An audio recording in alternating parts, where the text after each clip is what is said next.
Hi there, I'm Celmi, and I'd like to welcome everyone to the first episode of my London rebuild in Transport Fever 2. Some of you might know me already from the Steam workshop. I'm the guy who made the Timetables mod, as well as a handful of other British mods, like King's Cross and Euston Station, a handful of British houses, the Class 196, and some early British diesel engines. I already prepared quite a few things on this map, and today I want to introduce the map to you, and then we will have a detailed look at the section between London Victoria and Clapham Junction, as well as the services that go in and out of London Victoria Station.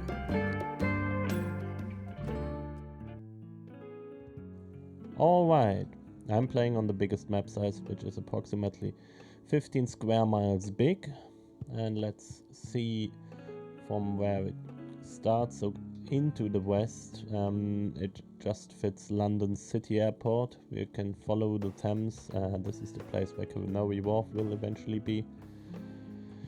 The first bridge over here will be the Tower Bridge at some point, and then continuing the south turn of the Thames. This will is where the City of Westminster will be.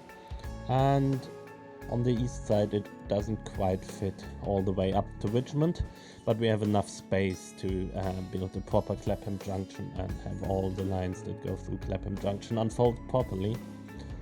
In the north we go up here and we have White Hart Lane station here, and I think Tottenham Hale down here, yes. So this will be the area where the Tottenham Stadium will be. If we continue southwards, we have the Arsenal Stadium over here. This is the North London line, Victoria Park. We have King's Cross and London Euston Station here. And in the south, it doesn't quite fit Croydon, which is unfortunate. So I can't join the Brighton Main Line, the two branches of the Brighton Main Line, but we have Crystal Palace over here. Okay, so today I want to focus on the part over here, which is London Victoria Station and the surroundings. I already detailed the section from London Victoria onwards towards Clapham Junction. Maybe first I want to show you my services. I timetabled everything, and my goal was to make the timetable as accurate as possible. So it's based on the off-peak time, the regular off-peak timetable in London. You can see I've put in all the services already. So I already built almost the entire network rail network. I haven't started the tube yet because we are missing some tube assets, some proper tube assets to do this properly in the workshop. And going through the services, I have Greater Anglia, I have GWR service, Overground service, Southeastern Railway, Southern services, all the services really there, and they all follow the timetable, their real departure time at the London termini stations. So, as I said earlier, today I want to focus on all this, on the section between London Victoria and Clapham Junction, with all the services and service patterns that go out and into London Victoria Station. So it was quite hard, so I gave up on trying to rebuild London Victoria Station with the modular assets that are out there on the workshop. So it will definitely at some point will get a proper standalone station which you can place. But the track, I started to rebuild the track layout in front of Victoria Station. Which let's have a look at the service patterns here.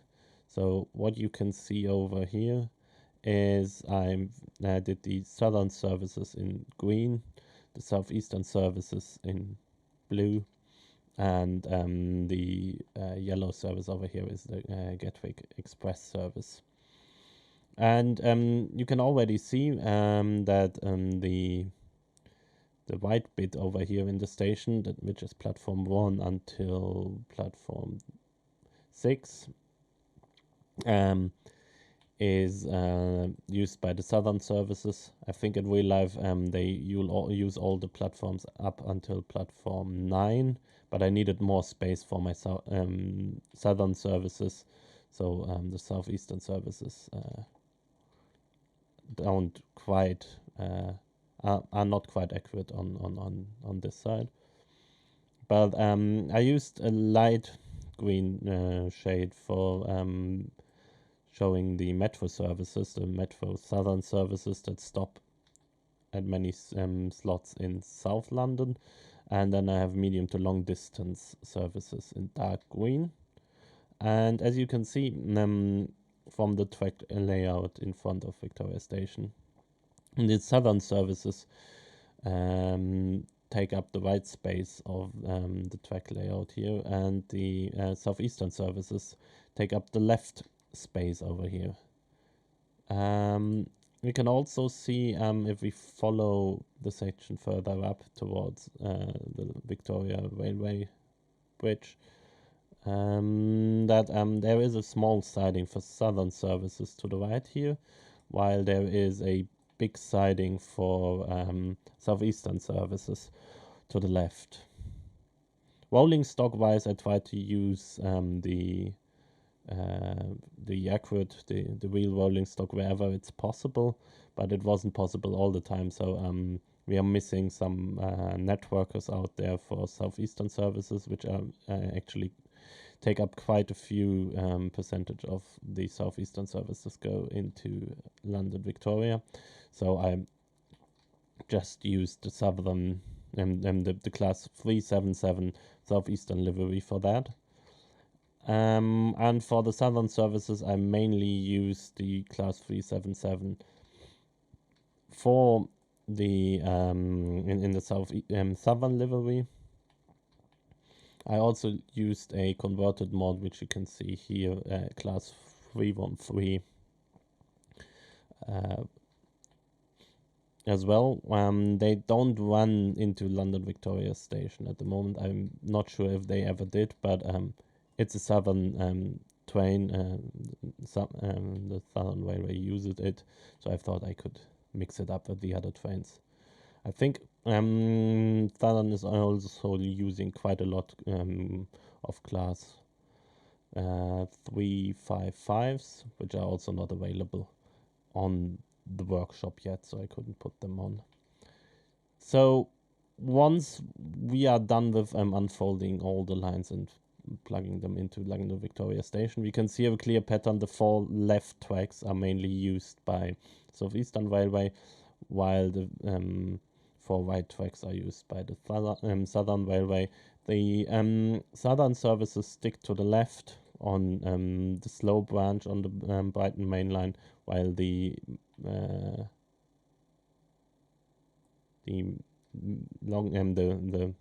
medium to long distance services stick to the right. All right, we can now follow the tracks further up to the Victoria Railway Bridge, which is a massive bridge, 9-track bridge. Also, the outermost right track can be used on demand in both directions. As I'm only running the off-peak timetable, there wasn't really a need for putting trains on that track as well. But as you can see, on the other side, the southeastern trains depart to the left, while the southern trains stick to the right. And we're approaching the first stop for the metro services over here, which is Battersea Park.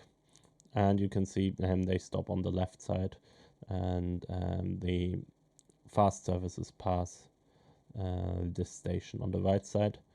Battersea Park is has also limited overground services with doing peak times, which terminate here. And as I'm not running the peak timetable, I don't have any services going in here at the moment. So let's follow the southern services first, and we come back for the southeastern services. They cross the southwestern main line here with all the southwest trains that go out of London Liverpool.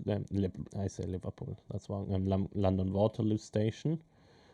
And then descending downwards and joining the southwestern main line for a bit. As you can see, there's lots of services going on over here, but I will cover this with a different video at another time. And then following towards Clapham Junction, we can see that the first 6 tracks to the left are used by Southern Services. This service here is a special service which runs terminates at Clapham Junction and is a half-hourly service going all the way up to Milton Keynes. I've been told that this service once went all the way down to Croydon, but at the current timetables it's terminating at Clapham Junction. And then these 2 platforms in the middle are used by the metro services, by the slow trains, while the others partly stop here and partly go through Clapham Junction. And then you can see the Brighton main line takes a turn to the left, while the southwestern main line continues towards south. That's pretty much southwest here. And yes, there are also freight trains going through Clapham Junction here, so I've put them on this track and let the other train wait over here, so they don't interfere with each other. Yeah, and then going back to the southeastern services, they now divide into 2 sections. One section going below the southwestern main line, while the other one going above. Maybe I can turn this off. You can see these 2 are both used by the southwestern main line. Then they are joining with this tracks, which is the former Eurostar tracks, which went all the way down to London Waterloo, and it's not regularly used anymore. And then it joins up again here to the South London line, which is mainly used by the Overground and the southeastern services heading off towards Kent in the east, while the Overground goes underneath all of this and terminates on the other side at Clapham Junction, but this will also be a story for another time. Yes, a quick word on the dark blue service over here. I've just put in a historic railway service, so I can put on old rolling stock as well, which doesn't run to any timetables, and it also, of course, needs to serve London Victoria Station as well. So that's the story behind this service. But yes, that's so far my progress on this side. I started detailing most of the sections here, but it's not quite done. As you can see, there's lots of blank spaces. Maybe another word on these house assets. These houses are actually inspired, the mod I made here is inspired by the wheel houses that are located on this side, and I've used them, also used them on the other side. They have slightly different houses on this the other side, but they were close enough, so I used them over there as well. So these houses here are really the houses which are from this area. And yes, I think it's time I leave you with some cinematics on it. Enjoy it, and thanks for watching. Leave me a like, leave me a comment. I'm always happy to improve further on my builds. I think I made tons of mistakes setting up all my lines and all the timetables for it, so I'm happy if you point out some. some spots where I'm not accurate enough. And yeah, if you as excited as I am about this London series, subscribe for further updates. I try to post them regularly there. Need to fit it into my schedule with the modding as well. But yeah, stay tuned for the next episode, and